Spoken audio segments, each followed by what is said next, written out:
अस्सलाम वालेकुम viewers, welcome back to my channel आया knowledge fair with me Fatima Jadoon.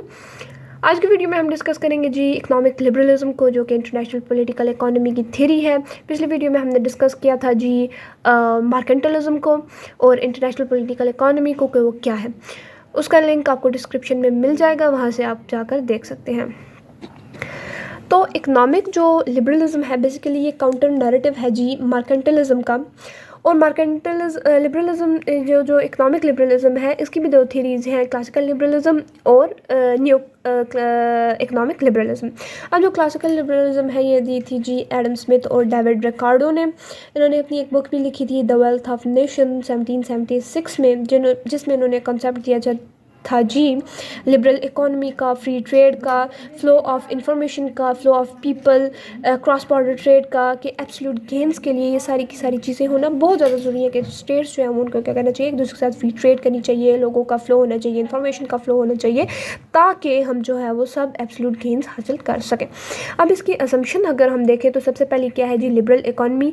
Liberal economy से हमें ये समझ में आता है कि जो स्टेट्स हैं वो क्या करें जी, फ्री ट्रेड को क्या करें, इन्हेंस करें अपनी स्टेट के अंदर। लिबरल इकोनॉमी हो, लोगों का जो फ्लो है वो ज़्यादा हो, ट्रेड का फ्लो ज़्यादा हो विदाउट हैविंग एनी टैक्सेस और टैरिफ। यानी हमने जो मार्केंटलिज्म था उसमें हमने पढ़ा था कि जो स्टेट्स हैं उनको क्या करना चाहिए, टैक्सेस और टैरिफ जो है वो इम्प्लीमेंट करने चाहिए दूसरी स्टेट की प्रोडक्ट्स के ऊपर, इंपोर्ट्स के ऊपर, ताकि जो आपकी जो डोमेस्टिक इंडस्ट्री है उसको बूस्ट किया जा सके। जबकि ये क्या कहता है कि एक लिबरल इकोनॉमी होनी चाहिए, कोई भी टैक्सेस और टैरिफ नहीं होनी चाहिए, कोई भी जो है वो कोटा सेट नहीं होने चाहिए स्टेट्स के लिए, जबकि फ्री ट्रेड होनी चाहिए, free flow of investment, flow of finances होने चाहिए। तो क्या होगा इससे कि आपकी इकोनॉमी बूस्ट करेगी, आपके अंदर जो इंटरडिपेंडेंस है वो क्या होगी, स्टेट्स के अंदर ज़्यादा होगी और वो अपने एब्सोल्यूट गेन्स को ज़्यादा हासिल कर सकेंगे।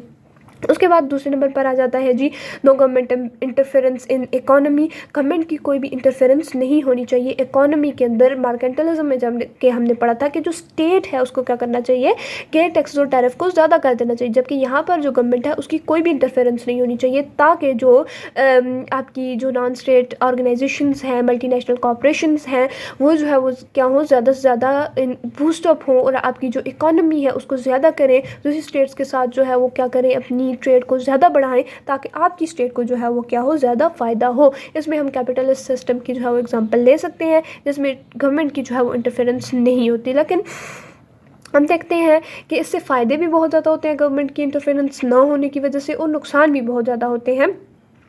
वो हम आगे जाकर देखेंगे क्या फ़ायदे और क्या नुकसान होते हैं।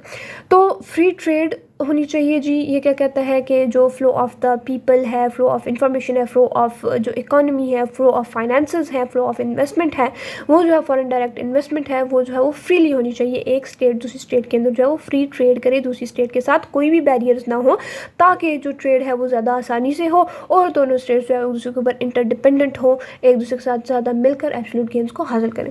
दूसरे नंबर पर ये क्या कहता है जी कंपैरेटिव एडवांटेज। यानी एक स्टेट अगर एक रिस्पेक्टिव जो थिंग है, रिस्पेक्टिव जो पर्टिकुलर चीज़ों के अंदर जो है वो स्पेशलाइज्ड है, तो वो जो है वो अपनी वो वाली जो स्पेशलाइजेशन है उसको दूसरी स्टेट्स के साथ शेयर करके, दूसरी स्टेट के साथ ट्रेड करके उसको जो है वो क्या कर सकती है जी, दूसरी स्टेट को भी फ़ायदा उससे हो सकता है और उनको भी फ़ायदा होगा कि उनकी अपनी चीज़ बिकेगी बाहर जाकर, और दूसरी स्टेट को ये फ़ायदा होगा कि उनके पास टेक्नोलॉजी आ जाएगी या कोई भी दूसरी चीज़ जो है वो आ जाएगी, और दोनों को क्या होगा, एब्सोल्यूट गेन्स हासिल होंगे, जो कि एक इम्पॉर्टेंट असम्पशन है इस थ्योरी का।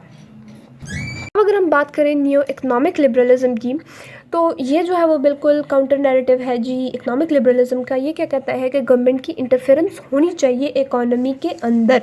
अब हमने पढ़ा कि जो इकोनॉमिक लिबरलिज्म है वो क्या कहती है कि गवर्नमेंट की इंटरफेरेंस नहीं होनी चाहिए इकोनॉमी के अंदर, क्योंकि गवर्नमेंट जो है वो टैक्स और टैरिफ लगाएगी और क्या होगा कि जो इकोनॉमी है वो बूस्टअप नहीं कर सकेगी।